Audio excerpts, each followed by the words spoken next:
ये आ गए बेटा, आप सही जगह पे तुम लोग उतरो और लग जाओ काम पे। भैया एक आ लिया है हमें। मैं तुम्हारे रोज रोज के स्कूल ना जाने के बहानों से तंग आ गया हूँ। तो भैया हमें नहीं अच्छा लगता स्कूल जाना। अच्छा, स्कूल जाना अच्छा नहीं लगता ना तुमको? अब यहाँ मजदूरी करोगे ना, जब तुम्हारी अकल ठिकाने आएगी। अरे क्या बात है आजम, क्यों चिल्ला रहा है? और ये कौन है दोनों? अरे भैया, ये दोनों मेरे छोटे भाई है।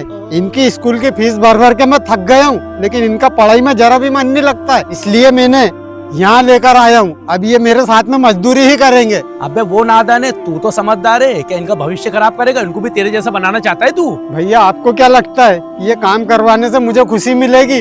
अरे मैं तो चाहता हूँ कि ये पढ़ लिख कर कुछ अच्छे इंसान बन जाएं। अच्छा ऐसी बात है।